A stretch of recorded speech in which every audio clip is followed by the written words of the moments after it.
तर नमस्कार मित्रांनो, तर आज बघा आहे गोकुळाष्टमीच्या निमित्तानं असं आमच्या गावामध्ये आलो होतो. मला पूर्ण कार्यक्रम वगैरे दाखवतो आणि आमच्या गावातल्या खूप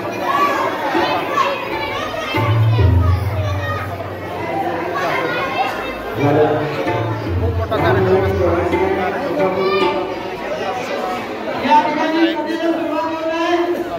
सावळेश्वर महादेव मंदिर आहे हे.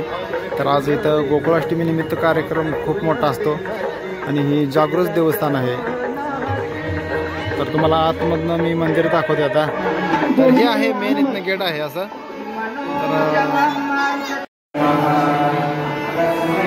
तर कासव आहे. तर मित्रांनो एवढी भाविक आलेले आहेत बघा. इथे आता रात्रभर कार्यक्रम आहे. आता संध्याकाळच्या 7 वाजून गेलेले आहेत. एवढी भाविक आलेली आहेत. तुम्हाला आतमधला पूर्ण तुम्हाला आता मंदिर दाखवतो.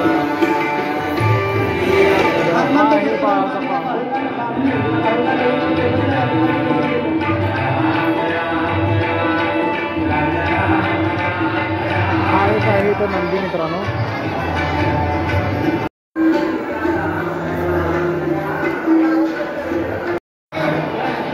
सावळेश्वर नाव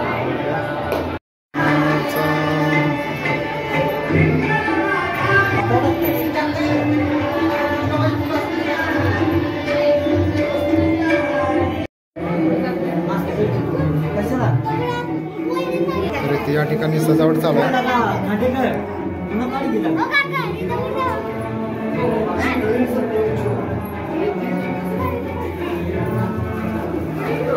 सजावट चालू आहे. तर मित्रांनो हे आहे बाहेरच्या बाजूचे असे पिंड आणि मंदिर पण इथं आहे. तर आतमध्ये अजून पूर्ण सजावट झालेली नाही. तर झाल्यानंतर दाखवतो तुम्हाला मी. आता पूर्णपणे सजावट वगैरे झालेली आहे बघा. तर किती मस्त सजवलेलं आहे. आणि आपल्या सावळेश्वर महादेवाची पिंड आहे. तर आपण बघू शकता मित्रांनो किती सुंदर असं सजावट केलेली आहे.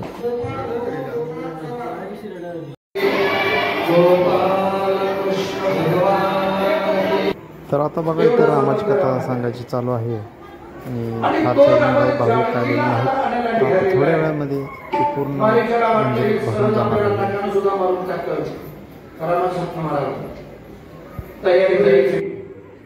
रामाला बोलून देऊ लागलेले.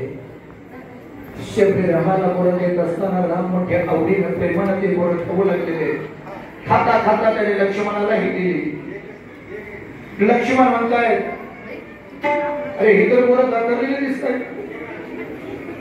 ही तर बोलत दाखवलेली हिच्याकडे बघितलं तर या ठिकाणी मळमळायला लागले. हिच्या तोंडाकडे त्या झिपरीकडे घेतलं आणि ही तर दाखवलेली बोरं खायची कशी. रामप्रभू लक्ष्मणाला देत आहेत आणि पुन्हा शबरीकडे पाहतायत. शबरी पुन्हा पुन्हा बोरं देत आहेत. राम मिटक्या मारून खातायत. लक्ष्मणाला दिली की लक्ष्मण ती बोरं घेतोय आणि अनेकाने अशी फेकून देतोय.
Thank you.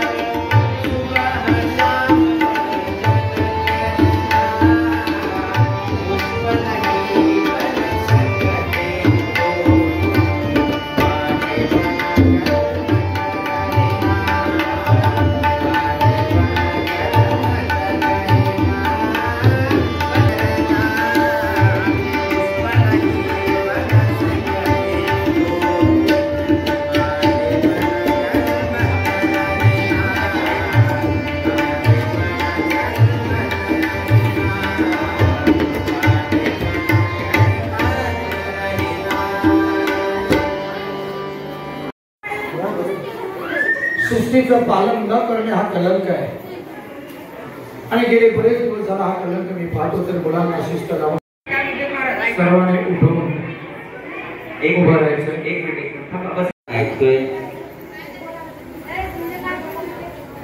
गेली बरीचशी वर्षे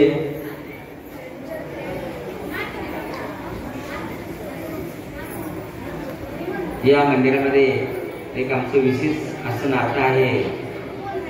बरीच मंडळी म्हणतात की तुम्हाला दुसरा महाराज नाही काय, महाराज तुम्हाला दुसरं काही म्हणजे कार्यक्रम नियोजन नाही काय, परंतु हे एक विशेष नातं असं जुळलेलं आहे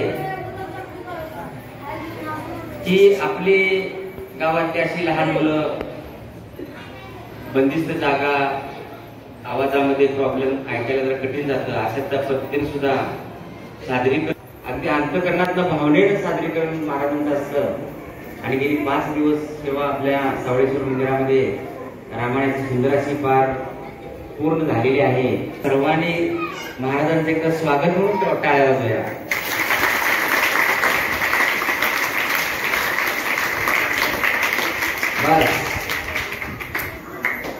सन्मान एक कोणतर महिला होता, त्याचे नाव घेत नाही, एक कोणी होता मंगलताईचा सत्कार करण्यासाठी. बघा धाडस करा, कोणतं होता एक जण मंगलताईचा सत्कार करण्यासाठी. मी नाव घेत नाही, एक जण कोणी होता महिला.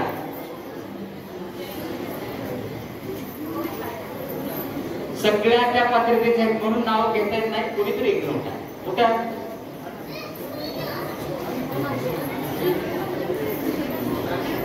वा, धन्यवाद.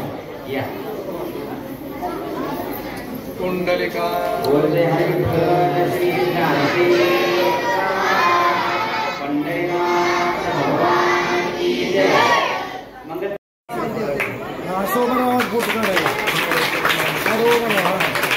तसेच आमच्या प्रत्येक कार्यक्रमामध्ये आपल्या पोलीस स्टेशनचे अधिकारी अगदी नीतिनियमाने सांगत करतो.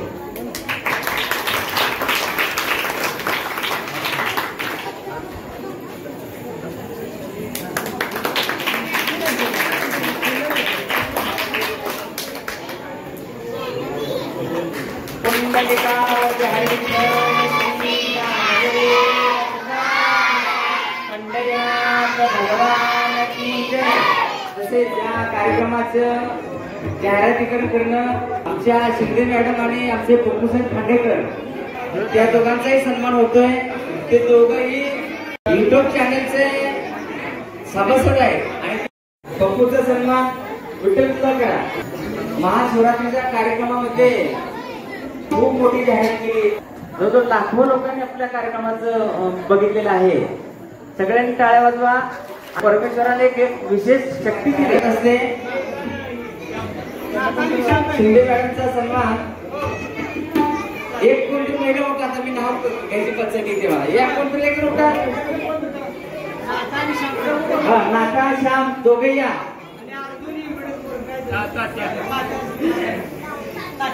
साठे मुळे आणि नाथा शेजळ आणि श्याम टिंगरे.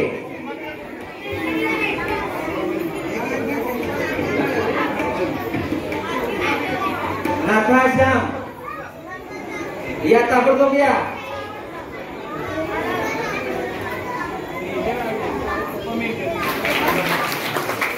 तसेच आप्पा वाघमोडे असे काय भक्त आहेत की त्यांचे ते वेळेचं गणित करता येत नाही, अशी सेवा करतात.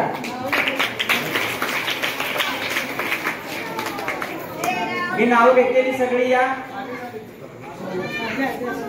नारायण निमडे, दत्तात्रय वाघमोडे, अर्जुन माने, हरिदास स्वामी, अण्णा पारसे, सिद्धेश्वर मिटकरी, बाळू शेळके, आप्पा वाघमोडे आणि अजून कोण राहिले मला काय जरा थोडं बघा, मला सूचना करा. पप्पू माने या सरपंच. अगदी सेवा सुंदर चांगल्या रीतीने असते. सुरेश माने, सुरेश कोळी, सीताराम सुतार. अगदी तो अपंग माणूस आहे पण 3-3 तास सेवा करतो. आमचे मेजर आप्पा मेटकरी. चुकून काहीतरी नाव राहिले तर माफ करा. तर मित्रांनो आता माझा सत्कार वगैरे झाला आणि इकडे आता बघा बाहेर असं फराळीसाठी लहान लहान मुलं महिला वगैरे सगळ्या बसलेली.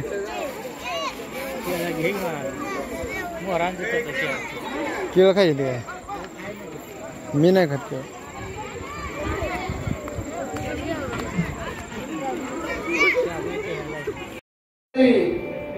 रिकाम्या हाताने चालू नये. नंबर 4 गुरुग्रही जात असताना सद्गुरूकडे जात असताना रिकाम्या हाताने कधी चालू नये. आणि नंबर 5 भगवंताच्या देवदर्शनाला जाताना कधी रिकाम्या हाताने चालू नये. निवाण अगरबत्ती नारळ तरी बरोबर असावा.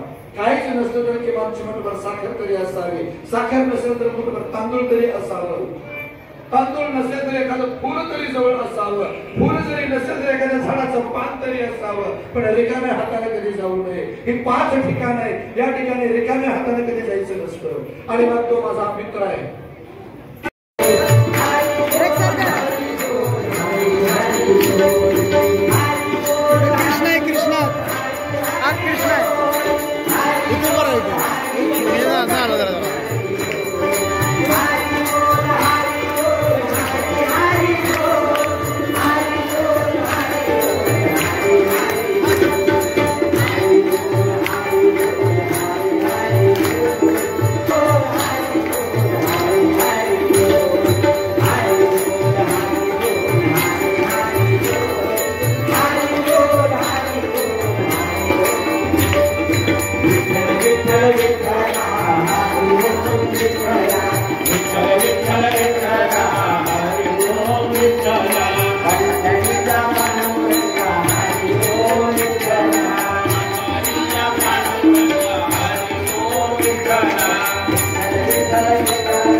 तर बघा इथं राधा कृष्ण तयार केलेले आहेत. मुलीचा आणि मुलाचं रूप किती मस्त आहे. पाप वाढायला लागतं. लोक अन्यायाने अत्याचाराने वागू लागतात. गोरगरिबांची पिळवणूक केली मात्र त्यांच्याकडून सेवा घ्यायच्या असाच काल गोपाळीमध्ये सगळी प्रजा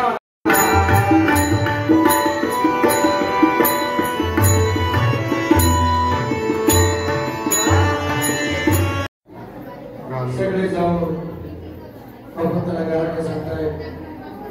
भगवान आश्वासन देत आहे.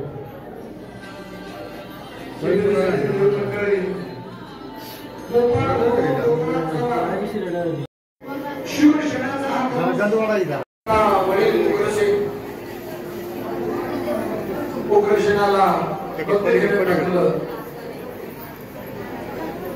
आणि आपण राज्यावर बसला.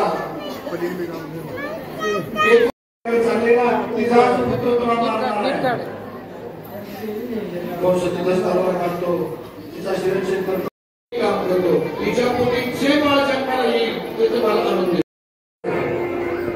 यांचं मुलं म्हणून जर दुसऱ्याचा नोंदी आणि यांचं वाचलं तर उद्या तुला काळ ठरणार आहे. तर हे पण खरं आहे. लगेच दोघांना पकडलं आणि तोरकात टाकलं तुला मारणार आहे. म्हणले आकाशवाणीचा काय हिशोब सांगावा. शेवटच्या पासून पहिल्या पत्र मोजत ये बघ मला किती आहे. शेवटच्या पासून माझं बाळ नंद बाबांची बहीण नंदा आणि सुनंदा बाळ खेळू लागलेलं आहे. त्यावेळी सुनंदानं थळा घेतला आणि वाजवला आणि थळा वाजव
वसुदेव देवकी नंदन की रासलीला धारी की द्वारकाधीश की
अजून कोणाला आहे काय?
सर्वांनी आता शांततेने बाहेर जायचं आहे.